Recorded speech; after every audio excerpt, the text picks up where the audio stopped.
আপনাদেরকে অনুরোধ করব, আজকে আমাদেরকে অনেক লোক অনেক রকম বলে আমরা নাকি মুসলিম বিরোধী।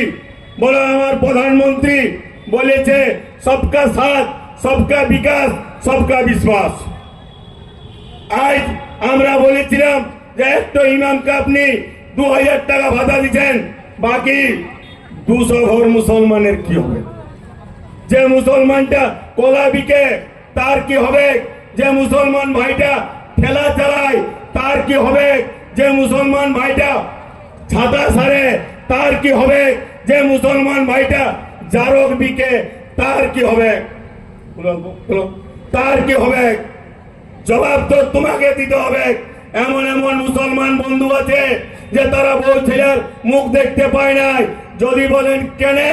মহাজনের গরু চালায়, রাতের পর রাত, দিনের পর দিন মহাজনের গরু চালায়।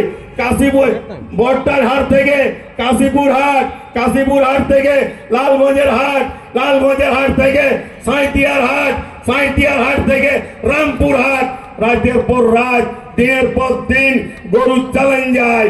ঈদের সময় যখন ছুটি নিয়ে আসে তখন ছেলেটাকে কোলে নিতে যায়, ছেলেটাও দৌড়ে পালান যায়, ছেলেটাও ভাবছি না। সেই মুসলমানদের তুমি কি করেছো? জবাব তো তোমাকে দিতে হবে। এখন সিপিএম বন্ধুরাও ভালো স্বপ্ন দেখছে।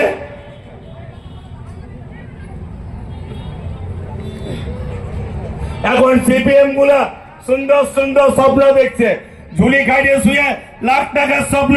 স্বপ্ন দেখুক, স্বপ্ন দেখা কোনো অপরাধ নাই, সবাই স্বপ্ন দেখতে পারে। আমাদের সেদিন একজন সিপিএম এর নেতা বলছে চরণ এবার আমরা আসছি। বলি যা পুরুলিয়া এক্সপ্রেস আদ্রায় নেমেছে, শাক ঝাড়ল নিয়ে আসবি। মোরা ছেলে কলার মান্দাসে ভাসাইন দিলেও বাঁচবে নাই। এটা কোন বেদের মেয়ে দোষ না লয় যে পেপের পেপের করে দিব। ভারতীয় জনতা পার্টি সমর্থন মুখে লড়াই করবে, তার জন্য রেডি আছে। তাই বন্ধু আপনারাকে চিন্তা ভাবনা করা দরকার। আপনারা বিবেককে জিজ্ঞাসা করুন। আমি মুসলিম ভাইদের আবেদন করব, আপনারা নিজের মনকে জিজ্ঞাসা করুন। ইউপিতে মুসলমান আছে, আসামে মুসলমান আছে, প্রায় প্রায় মানে বিজেপি শাসিত এলাকাতে মুসলমান আছে। মুসলমানদের উপর অত্যাচার হয় না। এখানে খালি এই ভ্যালি দেখাইছে, তো ভ্যালি কি আর বেশি দিন চলবে না। মানুষও বুঝে নিয়েছে এই জমি রামের জমি, রাম জন্মভূমি, রাম জন্মভূমি আমাদের দিলীপ দা এসেছে। তাই আমি আপনাদিকে আবেদন, দিলীপ দা স্বাগতম, দিলীপ দা স্বাগতম, দিলীপ দা স্বাগতম, দিলীপ দা স্বাগতম, বাংলার বাচ্চা দিলীপ को स्वागतम, স্বাগতম, दिलीप को स्वागतम, স্বাগতম, স্বাগতম, बांग्ला बच्चा दिलीप को स्वागतम, স্বাগতম, স্বাগতম, दिलीप को स्वागतम, স্বাগতম, স্বাগতম, दिलीप को स्वागतम, স্বাগতম, স্বাগতম, दिलीप को स्वागतम, স্বাগতম, बांग्ला में दबाई दिले दिलीप को स्वागतम, दिलीप को स्वागतम, दिलीप को स्वागतम, दिलीप को स्वागतम, दिलीप को स्वागतम, दिलीप को स्वागतम, दिलीप को स्वागतम। बोलो भारत माता के, भारत माता के, भारत माता के, श्री रामचंद्र के जय श्री राम, जय जय श्री राम, जय मां दुर्गा, जय मां भवानी। তাই বন্ধু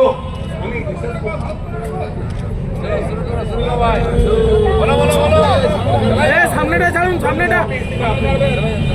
তো আমরা এতক্ষণ যার অপেক্ষায় বসেছিলাম, আমাদের দিলীপ দা সামনে এসে গেছে। তাই আমি আপনাদিকে আবেদন করব, আমি অনেক আপনাদিকে কথা বললাম, আপনারা কথাগুলা মনে রাখবেন। আর এই যে রাস্তায় পুলিশ বন্ধুগুলো বসে আছে ঠেঙা নিয়ে, কাদের জন্য? কাকে ঠেঙাবে? সাবধান, ভারতীয় জনতা পার্টির লড়াই তোমার বেটা বিটির জন্য, তোমার 14 পিঢ়ির জন্য, তোমার 14 পুরুষের জন্য ভারতীয় জনতা পার্টি লড়াই করছে। তাই বন্ধু, আমি আপনাদেরকে বলবো, এমন একটা দিন হবে। भारत माता की জয়। भारत माता की जिंदाबाद जिंदाबाद जिंदाबाद जिंदाबाद जिंदाबाद जिंदाबाद जिंदाबाद जिंदाबाद जिंदाबाद जिंदाबाद भारत माता की जय তো আমি ওই পুলিশ বন্ধুদিকেও বলছি যে আপনার বেটা বিটিকে বাঁচাবার জন্য আমাদের লড়াই চলছে। ঠিক আছে ভাই, লাইন ঠিক করো।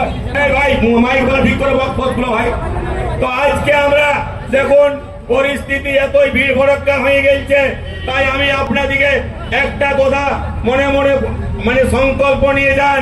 আমার দিলীপ দা চলে এসেছে, যেহেতু আমরা দিলীপ দার অপেক্ষায় দাঁড়াইছিলাম, তো দাদা যখন এসেছে আমরা তো আছি, আমরা তো বক্তব্য রাখবই, আমরা লোকাল ছেলে বলি, আমরা এইখানে লয় টিএমসি ঘরে ঘরে কান গলায় বক্তব্য রাখে দিব। এখন তো বলছে মাইক তো চলে গেল, বক্স বন্ধ হয়ে গেল, সব বন্ধ হয়ে যাক, কোনো অসুবিধা নাই। ভারতীয় জনতা পার্টির ছেলে বিনা মাইকে যদি বলি তো টিএমসি নেতার কানের পর্দা ফাটাই আর ভিতরে ঢুকাই দিব, কারো কোনো ক্ষমতা নাই। তাই আমি আপনাদেরকে বলবো, এই পরিবর্তন সবার থেকে সংকল্প নিয়ে যান, হাতুড়ি কাস্তে তারা এবার করব বাংলা ছাড়া, ফুটবে না আর ঘাস ফুল, দেশ বাজাবে পদ্ম ফুল। এই আশা ভরসা রেখে আমি সবাইকে আমার গৌরী অভিনন্দন জানিয়ে আমার বক্তব্য শেষ করছি। জয় হিন্দ, বন্দে মাতরম, ভারত মাতার জয় হোক। ধন্যবাদ ধন্যবাদ চরণবাবু মহাশয়কে। এরপর যার বক্তব্য শোনার জন্য আপনারা সকলে এতক্ষণ ধরে দাঁড়িয়ে আছেন এবং যার বক্তব্য শোনার জন্য সারা পশ্চিমবঙ্গের মানুষ স্তব্ধ হয়ে দাঁড়িয়ে থাকে, সেই বাঘের বাচ্চা, সেই বাংলা মায়ের দামাল ছেলে মাননীয় দিলীপ ঘোষ মহাশয়কে আমি অনুরোধ করব আপনাদের সামনে বক্তব্য রাখার জন্য। भारत माता की वंदे मातरम, बीजेपी जिंदाबाद, नरेंद्र मोदी जिंदाबाद, श्री नितिन नवीन जिंदाबाद, जय श्री राम। যাত্রা আসছে, কিছুক্ষণের মধ্যে এখানে পৌঁছবে। এরকম 9টা যাত্রা সারা পশ্চিমবঙ্গ জুড়ে চলছে। পশ্চিমবাংলার 294টা বিধানসভাকে 9 ভাগে ভাগ করে 9টা যাত্রা আমরা বার করেছি। কাল থেকে এই যাত্রা শুরু হয়েছে। তার আগে 1 আর 2 তারিখ এই সব জায়গায় উদ্বোধনী সভা হয়েছে। সেখানে আমাদের সর্বভারতীয় সভাপতি মাননীয় নীতিন নবীন, দেশের গৃহমন্ত্রী মাননীয় অমিত শাহ, অন্যান্য বরিষ্ঠ নেতৃবর্গ উপস্থিত ছিলেন। আগের সভাপতি মাননীয় নড্ডাজি, মাননীয় শিবরাজ চৌহান, এরকম সমস্ত বরিষ্ঠ নেতারা ছিলেন। আর এই যাত্রাতে 9টা যাত্রাতে প্রতিদিন কোনো না কোনো রাষ্ট্রীয় নেতা এখানে উপস্থিত থাকছেন। আমি জঙ্গলমহলের ছেলে, লাল মাটির ছেলে, আপনাদের সঙ্গে 12 বছর ধরে লড়াই করছি এবং আমরা লড়াই করে বিজেপিকে এই বনে জঙ্গলে প্রতিষ্ঠিত করেছি। আর এই বন জঙ্গলের আওয়াজে এখন নবান্ন কাঁপছে।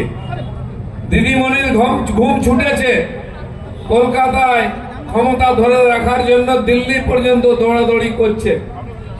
এসআইআর হলো, নাম লিখছে সবাই নিজের ভোটার লিস্টে, সেখানেও জল দিয়ে রেখেছে। আমাদের এখানে একটা বিধানসভায় 10,000 12,000 নাম বাদ গেছে গত 20 বছরে যারা মারা গেছে। কিন্তু কলকাতাতে 50,000 60,000 70,000 নাম এক একটা বিধানসভায় বাদ গেল। তারা কারা ভোটে? তারা সব বাংলাদেশ থেকে এসেছে, তাদের নাম লিখেছে আর দিদিমণি ওদের ভোটেই জিতছে। যেখানে টিএমসি জিতেছে কমসে কম 30 40 50 60 হাজার করে ভুয়া নাম বার হয়েছে। দিদিমণি ভবানীপুরে জিতে, সেখানে প্রথমেই বাদ গেছে 44,500, আরো 2-3 হাজার বাদ গেল, প্রায় 45-50 দিদিমণি ওই ভুয়া ভোটটায় জালি ভোটটায় জিতে যান। যেই নন্দীগ্রামে চলে এলেন অমনি হেরে গিয়ে আবার বাড়ি চলে গেল, কারণ ওখানে মাত্র 10,000 মরা লোক ছিল, জালি ভোট মারতে পারেনি।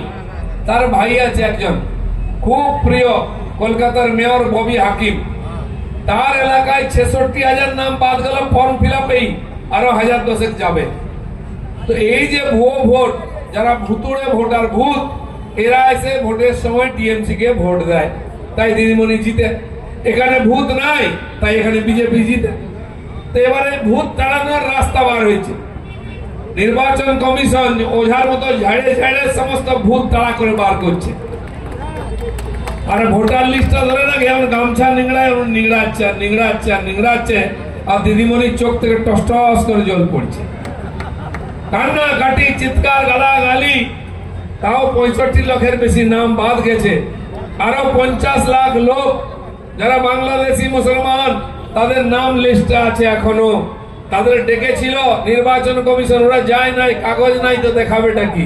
মুখ দেখলে তার ভোটের নাম হবে না, তাই যায় না। এই 50,000 আরো বাদ যাবে। তাহলে দিদিমণি বলেই দিয়েছেন 1,20,00,000 নাম বাদ যাবে। মানে এতগুলো ভুয়ো ভোটার উনি ঢুকিয়েছেন লিস্টের মধ্যে, আর ওইটা বাদ গেলে ওনার দোকানে তারা পড়ে যাবে, পার্মানেন্টলি টিএমসির দোকানে তারা পড়বে।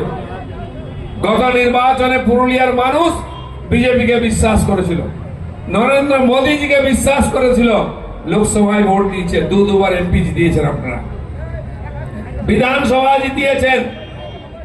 কিন্তু কলকাতার লোকেরা ভয়ে ঘর থেকে বেরায়নি ভোট দিতে টিএমসি গুন্ডাদের, তাই ছাপ্পা ভোট মেরে দিদি ওই দিকটায় জিতেছে। গঙ্গার ওপাশে সব ভোট লুট করে জিতেছে। একবার নয়, তিনবার এই ভুতুড়ে ভোটারের ভোটে দিদিমণি মুখ্যমন্ত্রী হয়েছেন। এবারে সব উড়ে যাবে। ধান যখন আমরা তুলে শুকাই, ধান ঝাড়ি কিনা?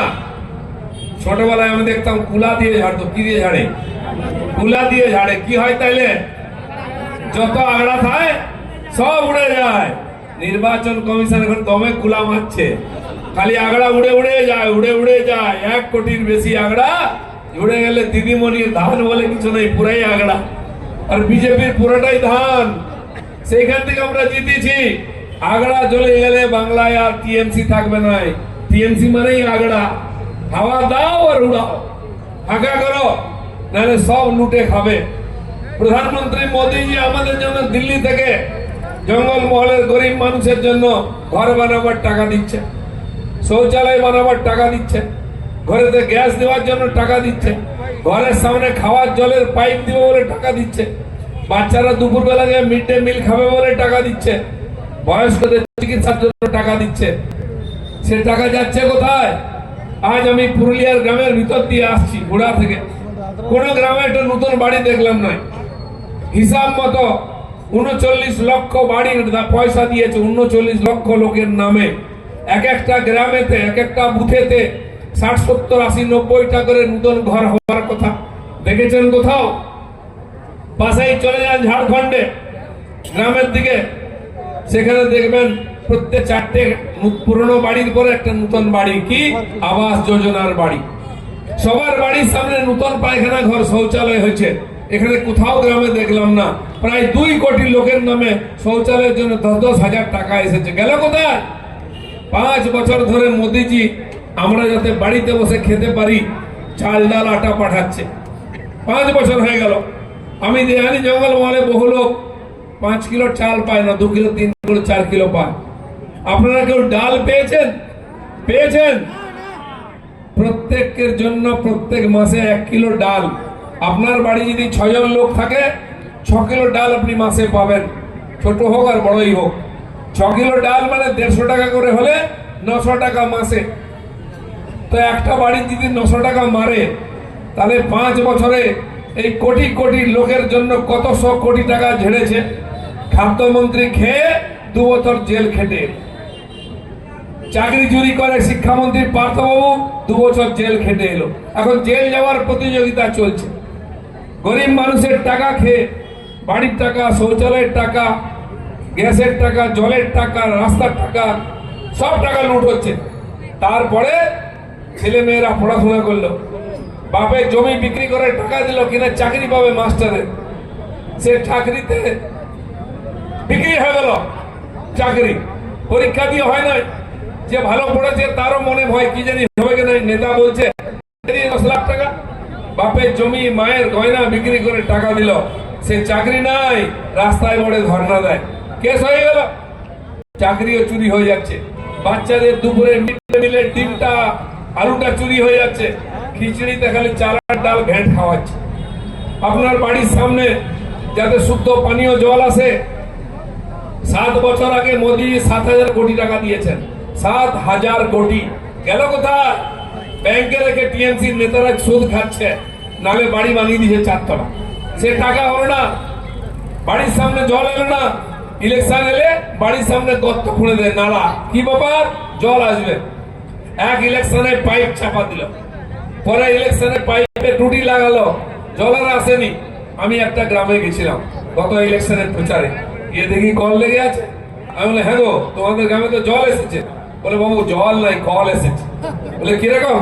বলে এই তো ইলেকশনের আগে ব্লক অফিসের বাবুরা এলে দেখতে জল আসছে কিনা, সেই দিনটা জল চালু করে দিল, তারাও গেল জলও গেল, আর মুখ দেখি নেই জল। এই হচ্ছে অবস্থা, গরিব মানুষের পেট মেরে এরা বড় লোক হয়েছে। যে নেতাগুলো আগে ভাঙা সাইকেল নিয়ে ঘুরতো, টিএমসির নেতা দেখুন 10 বছর 12 বছর 15 বছর আগে, তখন পঞ্চায়েত হয় নাই, ভাঙা সাইকেল যখন পাড়া দিয়ে যেত না, বেল বাজাতে হতো না, এত আওয়াজ হতো, লোক জানে যে টিএমসির নেতা যাচ্ছে। এখন নতুন চকচকে মোটরসাইকেল নিয়ে যায়, আর কলকাতায় নেতারা সব 4 চাকার গাড়ি ছাড়া চড়েই না, বাড়িতে হাঁড়ি বসতো না, কখন এই কন্ট্রোলের চাল আসবে সেটা দিয়ে হাঁড়ি বসতো, এখন রেস্টুরেন্ট থেকে না বিরিয়ানির প্যাকেট আসে, দুজনে মিলে খুব খাচ্ছে, মুখ ঢুকে গেছিল, গাল ভেতরে চামড়া ছিল না, এখন গাল গোল গোল হয়ে গেছে, ক্রিম মেখে চকচকে হয়ে গেছে। কিসের টাকা, কোথাকার টাকা? এই পঞ্চায়েতের টাকা, রাস্তার টাকা লুট করে হয়েছে। মাথা চুলে তেল জুটতো না, লাল লাল চুল ছিল, এখন শ্যাম্পু মেরে ঘুরছে। আর নিজের বাড়ি ছিল টিনের চাল, ফুটো ছিল, বৃষ্টি হলে বাইরে বেশি আর ভেতরে, বাইরে কম ভেতরে বেশি জল পড়তো, সাইকেল কি বলে বালতি মগ কড়াই রাখতো না, এত জল পড়তো। এখন 2 তলা 3 তলা বাড়ি হয়েছে। এই মোদীর পাঠানো সমস্ত গরিব মানুষের টাকা লুট করে এরা আজকে বড়লোক হয়েছে। তাই এরা যতদিন থাকবে গরিব মানুষের ভাগ্যের পরিবর্তন হবে না, তারা রেশন পাবে না, তারা জল পাবে না, পাকা রাস্তা হবে না, ছেলেপুলের চাকরি পাবে না, স্কুলে মাস্টার হবে না, হসপিটালে ডাক্তার হবে না, থানায় পুলিশ পাবে না। তাই এর পরিবর্তন চাই, তাই এই পরিবর্তন যাত্রা শুরু হয়েছে। খালি পরিবর্তন এইটুকু নয় যে সরকার পাল্টে গেল, আমরা মানুষের জীবন পাল্টাতে চাই। এখানে এমন কোন গ্রাম নেই 5টা 10টা ছেলে দিল্লি, হরিয়ানা, উত্তরপ্রদেশ, মধ্যপ্রদেশ, গুজরাট, মহারাষ্ট্রের চাকরি করছে না, সব গ্রামের ছেলে। কারণ কিছুই নেই। আমি যেখানে গিয়ে হোটেলে থেকেছি, ব্যাগ নিয়ে যাবে বাঙালি ছেলে, জল দেবে বাঙালি ছেলে, খেতে দেবে খাবার, টেবিল মুছবে বাঙালির ছেলে। তো বাঙালির ছেলে কি এইসব করার জন্য আছে? টেবিল মুছবে লেবারের জন্য? কি করবো দাদা, কাজ নেই, চলে এসেছি। তো সেই জন্য আর এই যে ছেলেরা গেছে, বছর একবার আসে দুর্গা পূজা, দীপাবলিতে, মকরে, ঈদে বুড়ো বাবা মাকে দেখতে, কেন যাবে আমাদের ছেলেরা? 50 লক্ষ ছেলে আজ বাংলার বাইরে পরিযায়ী শ্রমিক হিসাবে কাজ করছে। আর এখানে বয়স্কদের একটু অসুখ বিসুখ হলে এখানে ডাক্তার নেই, নামে সুপার স্পেশালিস্ট হসপিটাল, রাত বিরেতে গেলে ডাক্তার পাবেন না, জ্যান্ত ফেরার চান্স নেই। তারপরে রাস্তার যা অবস্থা, জ্যান্ত গেলে জ্যান্ত পৌঁছাবে হসপিটালে কোনো গ্যারান্টি নয়। তাই এখানে একটা রোড আছে, অহল্যাবাই রোড, নাম অহল্যাবাই রোড, কি আছে কিনা নাম একজন রানীর নামে, আর ওইটা দিয়ে হাঁটতে গেলে পড়ে যাবে, সাইকেল যাবে না, বাইক যাবে না, গাড়ি যাবে না। কেন? এখানকার লোক এরা ট্যাক্স দেয় না, এরা পরিশ্রম করে না, কেন সুবিধা পাবে না? বছরের পর বছর ভাঙা রাস্তা দিয়ে যাবে। তো এই যে রাস্তাঘাটের অবস্থা, আইন শৃঙ্খলার অবস্থা, স্কুল কলেজের অবস্থা, মেয়েরা স্কুলে গেলে তার উপরে ধর্ষণ হয়ে যাচ্ছে, ডাক্তার হসপিটালে গেলে ধর্ষণ হয়ে যাচ্ছে, ল কলেজে পড়তে গেলে ধর্ষণ হয়ে যাচ্ছে, মেয়ে স্কুলে বা টিউশন গেলে যতক্ষণ না বাড়ি যাচ্ছে আমরা চিন্তায় থাকবো। এই জন্য দিদিকে ভোট দিয়েছি। যুবক ছেলেরা 10 ক্লাস 8 ক্লাস পড়ে স্কুলে মাস্টার নাই, পরিযায়ী শ্রমিক হয়ে বাইরে চলে যাচ্ছে, তাদের দেখার কেউ নেই, বাড়ির লোককে। মরার সময় আপনার মুখে কেউ জল দিতে পারবে না। 1500 টাকা 1700 টাকা লক্ষ্মীর ভান্ডার নিয়ে খান, কিন্তু ছেলে বলে চাকরি পাবে না, ছেলেকে গুজরাট মহারাষ্ট্রের চাকরি করতে যেতে হবে। আমরা চাই বিজেপি ক্ষমতা এলে আমাদের বাড়ির ছেলেরা বাড়িতে থাকবে, এখানে ব্যবসা করবে, এখানে চাকরি করবে, বুড়ো বাবা মার সেবা করবে, ছেলে বউ নিয়ে ঘর সংসার করবে, সুখে দুঃখে একসঙ্গে থাকবে, কমপক্ষে মরার সময় তার হাতে জল খেতে পারবো। আয় দিদিমণি সব যুবকদের বাইরে করে দিয়েছে, চাকরি নেই, ব্যবসা নেই, যত নদীর বালি লুট করে টিএমসি নেতারা খেয়ে নিচ্ছে। এখানে কয়লা, এদিকে পাথর, এদিকে বালি, কিছুই লুট হতে বাকি নেই। এরকম বড় বড় ট্রাকে ডাম্পারে করে মাল যাচ্ছে, 40 টন 50 টন 60 টন, আর সব রাস্তা ভেঙে গুঁড়ো হয়ে যাচ্ছে। টিএমসি নেতারা টাকা পেয়ে খুশি, রাস্তার দরকার নাই। তাই বন্ধুগণ, আমরা পশ্চিমবাংলায় সেই পরিবর্তন করতে চাই, যেই পরিবর্তন হলে আমাদের বাড়ির ছেলেরা বাড়িতেই থাকবে, এখানে দেশে কামাবে। আপনি হসপিটালে গেলে ডাক্তার পাবেন, আমাদের ছেলে বাচ্চারা স্কুলে গেলে মাস্টার পাবে, খালি মিড ডে মিল খেয়ে বাড়ি আসতে হবে না। আপনি থানায় যদি রিপোর্ট লিখাতে যান, পুলিশ পাবেন, পুলিশ আপনার কথা শুনবে। আজ স্কুলে মেয়ে গেছে বা টিউশন গেছে, 12, 15, 16, 18 বছরের মেয়ে যদি বাড়ি না ফিরে সন্ধ্যা অব্দি, আপনি থানায় যান, থানায় গেলে এক তো কাউকে পাবেন না কথা শোনা। কেউ যদি বসে থাকে বলুন, স্যার আমাদের মেয়েটা গেছিল স্কুলে, ফিরে নাই, সন্ধ্যা হয়ে গেল, একটু দেখুন না। বলে আরে কোনো বন্ধুর বাড়ি চলে গেছে, চলে যাও দেখে নাও। বেশি বললে বলবে কোনো আত্মীয় বাড়ি চলে গেছে। আপনি পরের দিন সকালে গেলেন, বলছে যাও বাড়ি চলে আসবে, সকালে দেখা যায় আসে নাই, ও কোনো ছেলের সঙ্গে ভেঙে গেছে। ওদের কোনো দায়িত্ব নাই, বাবা মা ঘুমোতে পারছে না, মেয়ে বাড়ি আসেনি, পুলিশ নিশ্চিন্তে ঘুমোচ্ছে, কারণ তারাও কাটমানি পেয়ে যায়, তাদের কিছু যায় আসে না। এই অবস্থা, এখানে পুলিশের উপর ভরসা করা যায় না, টিএমসি এমএলএ এমপি পঞ্চায়েত কাউন্সিলরের উপরে ভরসা করা যায় না, মমতা ব্যানার্জির উপরে ভরসা করা যায় না। ইলেকশন এলে ভালো ভালো কথা বলেন, তারপরে ভুলে যান। আর টাকা পয়সার কথা বললে বলে পয়সা নাই। আপনি বলুন যে রাস্তাটা ভেঙে গেছে, সারাই করে দিন, বলে পয়সা নেই। এই রাস্তাটা একটু ব্রিজ করে দিন, পয়সা নাই। এই তো এখানে ফ্লাইওভার হচ্ছে দেখলাম আদ্রা স্টেশনে, দিল্লির পয়সায়, এখানকার হয় না। এখানে পুকুরটা মজে গেছে, জল থাকে না, একটু কাটিয়ে দিন না, পয়সা নেই। পয়সা যায় কোথায়? পয়সা নেই, পয়সা নেই কেন? আমরা জানতে পারলাম পয়সা কোথায় যখন পার্থবাবুর সেই ফ্ল্যাটের তালা খোলা হলো, বান্ডিল বান্ডিল নোট গড়িয়ে গড়িয়ে পড়লো। কি টিভিতে দেখেছেন কিনা? দেখেছেন পার্থবাবুর টাকা? কার টাকা? এই গ্রাম বাংলার ছেলেরা চাকরি পাবে বলে বাপের জমি বিক্রি করে, মায়ের গয়না বন্ধক করে লক্ষ লক্ষ টাকা দিয়েছে। পার্থবাবু তার এমএলএ কে বলেছে, এই তুই 50 জনের টাকা নিয়ে আয়, 10 লাখ করে। এমএলএ সেয়ানা, সে আবার 15 লাখ টাকা নিয়েছে, 5 লাখ টাকা নিজের পকেটে, বাকিটা পার্থবাবুকে দিয়েছে। পার্থবাবু এত টাকা নিয়েছে, রাখার জায়গা নেই, নতুন ফ্ল্যাট কিনেছে, ফ্ল্যাটের মধ্যে তালা মেরে রেখেছে উঁচু উঁচু। যখন বান্ডিল বান্ডিল সেই 2000 টাকার গোলাপি নোট পড়লো, এমনি গুনা যায়নি, মেশিন নিয়ে যেতে হলো।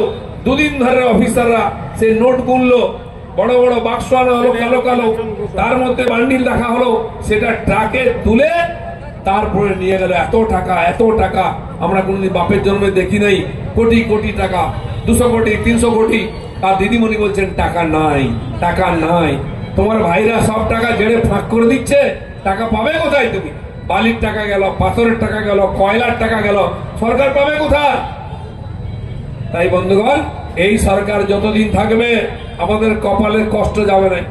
ছেলে মেয়েরা কোনদিন চাকরি পাবে না, বাংলার বাইরে গিয়ে বেকার খাটতে হবে। প্রধানমন্ত্রী মোদীজি এসেছিলেন, তিনি বললেন যে একবার পশ্চিম বাংলাকে আমাদের হাতে তুলে দিন, পাল্টে দেবো, আপনার স্বপ্নের বাংলা করে দেবো, যেটা কেউ করতে পারেনি। যদি পছন্দ না হয় 5 বছর পরে আবার ভোট দিয়ে সরাবেন। তাই প্রধানমন্ত্রী যেটা বলেন সেটা করেন, খালি বলেন নয়, তার কথা হচ্ছে গ্যারান্টি, বলে দিলে তো করবেই। যেমন কাশ্মীরকে ঠান্ডা করে দিল, রাম মন্দির করে দিল, মহাকালেশ্বর শিব মন্দির, কাশী বিশ্বনাথ শিব মন্দির বানিয়ে দিয়েছে। আপনাদের বলেছিল যখন করোনা হলো, সবাই ভাবছেন কি খাবো, কোথায় যাবো, গাড়ি ঘোড়া বন্ধ, রাস্তাঘাট বন্ধ, 100 দিনের কাজ বন্ধ। মোদী বলছেন চিন্তা করবেন না, আমি জানি গরিব লোকের কষ্ট, আপনার বাড়ি থেকে বেরোবেন না, অসুস্থ হয়ে যাবেন, আপনার বাড়িতে আমি রেশন পৌঁছে দেবো। খালি 1 দিন 2 দিন নয়, মাস বছর নয়, 5 বছর ধরে বাড়িতে বসে আমরা রেশন পাচ্ছি, জল পাচ্ছি, আপনার বাড়িতে গ্যাস পৌঁছে গেছে। বাড়ির টাকা, শৌচালয়ের টাকা আসছে, এই সরকার দিদির সরকারের জন্য লুট হয়ে যাচ্ছে। তাই মোদিজির যদি সেবা নিতে হয়, মোদিজির পাঠানো টাকা যদি পেতে হয়, তাহলে কিন্তু দিদিকে সরাতে হয়। দিদি থাকলে মোদির সেবা আপনারা পাবেন না। এই মোদিজির উপরে ভরসা করুন। দিদিকে 3 বার দিলেন ভোট, ভরসা করলেন, কিছুই হলো না, যা ছিল তাও চলে গেল। একবার মোদিকে ভরসা করুন, একবার মোদি হাতে বাংলাকে তুলে দিন। গতবারে পুরুলিয়ার মানুষ বিজেপিকে আশীর্বাদ করেছে, একাধিক এমএলএ দিয়েছেন, যেটা জিতিনি এবার সেটাও জেতান, যেটা জিতিয়েছেন আরো বেশি ভোটে জেতান। এবার সময় হয়েছে, পশ্চিম বাংলার মানুষ বুঝতে পেরেছে যে মমতা ব্যানার্জিকে জিতিয়ে কি দুর্দশায় পড়েছি। একবার বিজেপি চাই, তাই এবারে বিজেপির বার, এবারে পরিবর্তনের নির্বাচন। আমরা স্লোগান দিয়েছি 26-এর নির্বাচন, টিএমসির বিসর্জন। পরিবর্তন দরকার, তাই বিজেপি সরকার, তাই মোদিজির কথায় ভরসা রাখুন, বিজেপির উপরে ভরসা রাখুন। এবারে এই পরিবর্তনের যাত্রাতে বাংলায় পরিবর্তন হোক, যাতে বাংলার গরিব মানুষের জীবনের পরিবর্তন হয়, সেই আশা রেখে আপনাদের সবাইকে ধন্যবাদ জানিয়ে আমার বক্তব্য শেষ করছি। আমাদের যাত্রা আসবে, আমরা এগোবো পুরুলিয়ার দিকে, তাই সবাইকে ধন্যবাদ। ভারত মাতা কি, ভারত মাতা কে। সবাই একটা জোরে হাত তালে, ভারত মাতা কে। আর কিছুক্ষণের মধ্যেই আমাদের পরিবর্তনের যে রথ, আগামী দিনে পশ্চিম বাংলায় যে পরিবর্তন আসতে চলেছে, তার যে রথযাত্রা আর কিছু মুহূর্তের মধ্যেই আমাদের রঘুনাথপুর নতুন বাস স্ট্যান্ডে প্রবেশ করবেন। তার আগে আমি অনুরোধ করব আমাদের পুরুলিয়া জেলার প্রাক্তন সভাপতি, আমাদের পরিবর্তন যাত্রা কন্যার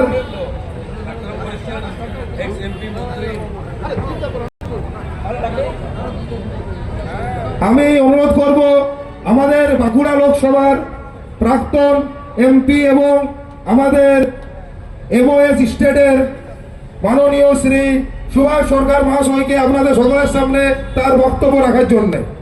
সবাই হাততালি চলে যাবে, সবাই একটা জোরে হাততালি, বলো জয় শ্রীরাম, জয় শ্রীরাম। भारत माता की, भारत माता की। ভারতীয় জনতা পার্টি আয়োজিত এই যে পরিবর্তন যাত্রা, তাতে আপনারা সকলে উপস্থিত হয়েছেন। আপনাদের সকলকে ভারতীয় জনতা পার্টির পক্ষ থেকে আন্তরিক অভিনন্দন জানাচ্ছি। আমাদের মঞ্চে উপস্থিত আছেন ভারতীয় জনতা পার্টির পূর্ব রাজ্য সভাপতি শ্রী দিলীপ ঘোষ মহাশয়, যার কথা আপনারা শুনলেন। খুব জোরে হাততালি দিন, জোরে। হ্যাঁ, আমাদের পুরুলিয়া জেলার পূর্ব সভাপতি এবং এই যে যাত্রা, তার এই বিভাগের কনভেনার বিদ্যাসাগর চক্রবর্তী, স্বপন মুখার্জি, তালি বাজাতে হবে তো নাম বলার সঙ্গে সঙ্গে। হ্যাঁ, সুপ্রভাত পাত্র,